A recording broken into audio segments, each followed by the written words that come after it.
বিমানবাহিনীর আঘাতক্ষমতার তিনটি প্রধান শাখা হল মাল্টিরোল ফাইটার প্ল্যাটফর্ম, যা এয়ার টু এয়ার অভিজ্ঞান রাডার দমন ও এয়ার টু গ্রাউন্ড স্ট্রাইক সম্পাদনে ব্যবহৃত হয় এবং সরাসরি প্রতিপক্ষের বিমানশক্তি ও অবকাঠামোতে বড় ধরনের অপারেশনাল বিঘ্ন ঘটাতে পারে।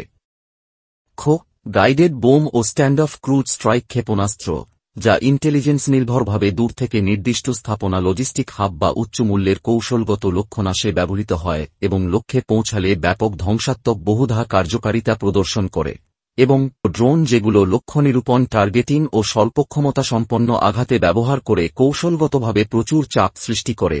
বিশেষত একাধিক ড্রোন সম্মিলিতভাবে প্রয়োগ করলে অপারেশনাল সিস্টেমকে বিরামহীনভাবে বাধাগ্রস্ত করা সম্ভব।